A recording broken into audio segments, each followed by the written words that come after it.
political players. So let's weigh in. We'll start with the Honorable Mp Nsibambi.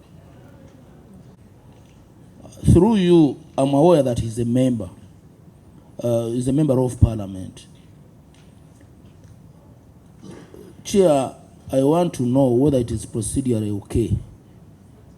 And if he's trying to enrich his submissions through asking the other side, our witnesses, and enrich his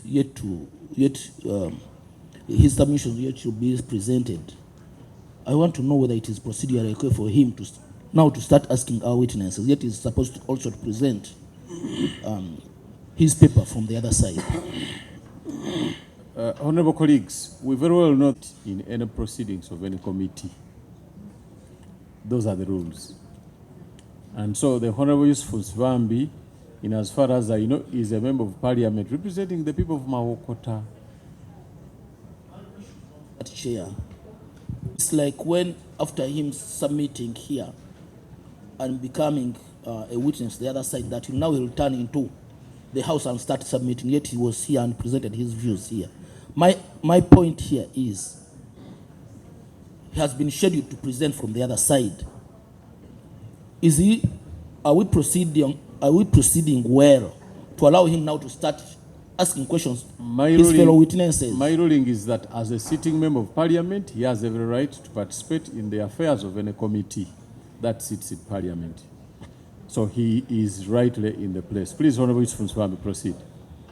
For your kind indulgence, I just have one question. Actually, not a question, clarification.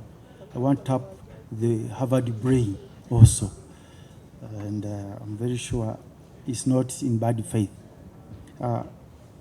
Honorable SCG, I just want to seek your interpretation of Article 8A of the Constitution. You've, in your paper, talked about public interest. I can just read it briefly. 8A, 8A, subsection 1 and 2, or clause 1 and 2. Uganda, under 1, shall be governed based on the principles of national interest and common good enshrined in the national objectives and directives of the principles of state. 2, Parliament shall make relevant laws for the purposes of giving full effect to the clause 1 of this article.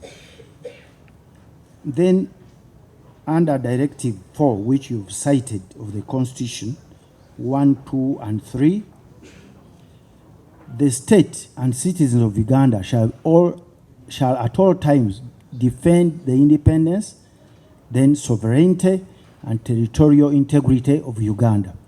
2, the state, highlight that word, the state and citizens of Uganda shall endeavor to build national strength in the political, economic, and social spheres to avoid undue dependence on other countries and institutions. And 3, the state, again highlight the state, shall endeavor to mobilize, organize, and empower Ugandan people to build independent and sustainable foundation for the development of Uganda. In light of this bill, what is the role of the state? Because you said it should be thrown out.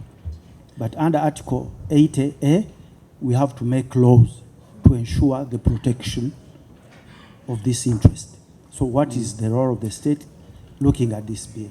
Thank you. The Honorable Mp Nsibambi. Honorable Chair and colleague members, Robert Sector, and the breakdown of issues per issue. On behalf of Ugandans who are there, because now we are their voice, thank you for coming up with the voice of Ugandans who are tied up by lopes somewhere, somehow. And I think with this submission, the government will think twice as you have pledged. Honorable Thank you so much, Honorable Chair. Honorable Response to Honorable Nsibambi. Yes, Article 8.1 provides for national interest, but I also want to refer you to Article 43 of the Constitution, which talks about public interest. and clearly says that public interest shall not permit political persecution. This bill intends, for all intents and purposes, to persecute the people of Uganda. It is intended at political persecution. And so national interest, and I'm trying to infer public interest into national interest, it cannot in any way stand insofar as it promotes political persecution.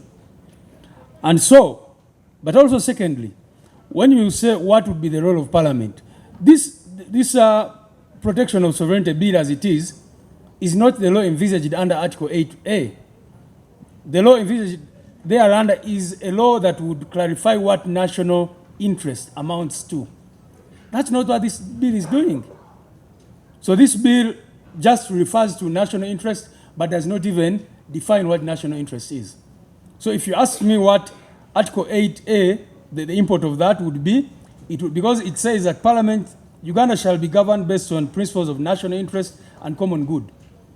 And we all know that that's not what is happening today, both in practice and in legislation. So I think that, in fact, the enactment of this bill into law would be contrary to Article 8A that you're making reference to.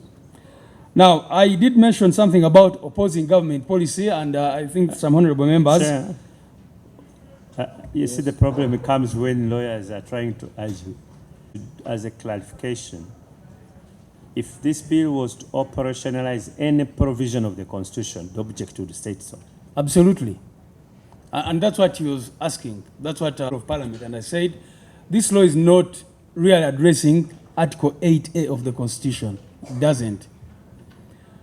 About government programs, I think we have a right to criticize government programs. And when I say we are in opposition, it does not mean that we are going to be opposing every single thing. But what I'm saying is that we have a right, and the people of Uganda, whether in Uganda or in the diaspora, should have a right to oppose those government policies or programs. And people, you know, Ugandans in the diaspora should even have a right to encourage the people of Uganda. If a person is in the diaspora and wants to communicate to the people of Uganda or mobilize them to oppose a certain policy which they think is oppressive or repressive towards them, they must have a right to do that. And that's why we talk about alternatives, because if, for example, you talked about UPE and PDM, as an UP we have a better understanding of how those programs would be for the benefit of the people. So it's not, we have a right to offer alternatives and definitely to oppose those things which we do not agree with. Now, someone, I think the honorable member also asked about paragraph 3, which begins, notwithstanding the unconstitutional nature of some of their provisions. I think you misread that paragraph, because that paragraph refers to other laws. It refers to the Anti-Money Laundering Act, the Computer Misuse, the Political Parties and Organizations Act, the Presidential Elections Act, etc. That's not a reference to this bill.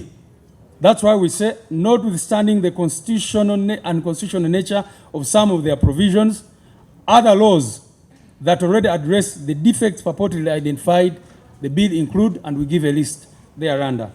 So it's not that we are conceding that there are some provisions which are constitutional. No, not at all. The honorable member said affect only NUP, which is why you should also oppose it. Definitely. I was here to speak on behalf of NUP diaspora, but now that you agree that it will also affect your diaspora, then you should, as NRM, oppose it with all your lives. Now, Honorable Katuntu